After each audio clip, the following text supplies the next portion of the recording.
Hey guys, good morning. So this is part one in using the word no in order to build a trusting relationship. Every relationship has to have the word no as part of that relationship. And it's really, really important because if someone doesn't hear our no, if someone doesn't respect our no, if we ourselves are not able to use the word no, that relationship is just not going to be a healthy relationship. So I got to thinking about this, and a lot of times it starts in childhood. It starts in the way that we were raised. One of the first things that kids will say is the word no, or they will say mine. And I know I did this with my kids, and other people I see doing the same thing, is that we instead of allowing them to say no and allowing them to have their own property, we immediately jump in and say, oh no, you need to share. You need to learn how to share. And if you don't share, you're really selfish. But the problem is that we can't share unless we have something that's ours. If we're not possessing something, if we don't have personal possession over a piece of property, then we cannot make the choice to share. Sharing is a character trait. It's not a given. It's not something that just happens automatically. It comes from our heart.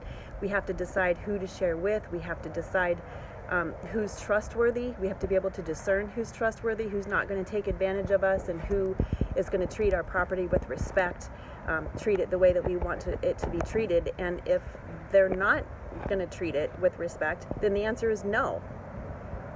No, you cannot borrow my stuff. No, I'm not going to share my stuff with you because you're not treating it right.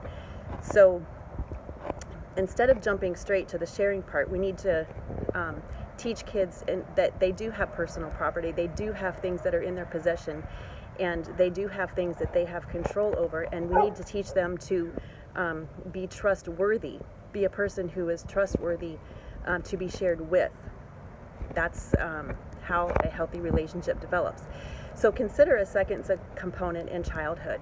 Another thing that we do oftentimes is that fathers, mostly fathers, sometimes it's mothers and sons, but mostly fathers will tickle their young daughters, and they will hold them down and, torture them for fun. And the daughter saying, no, no, stop, stop. And then the daughter or the dad keeps tickling.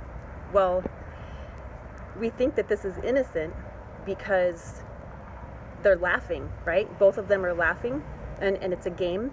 But if she's, being held down by a large male, and he's, quote unquote, torturing her body, tickling her, and she's saying no, no, no, and he's not stopping, the underlying message is that her no doesn't have power. She has no control over that situation whatsoever. She's not learning that the no actually means no, because they're both laughing and he's not stopping. So we have, trust it's just like that TV show that premiered last night. Trust and friendships are not one big thing. They're a million little things. I think that's brilliant for the show to break it down that way.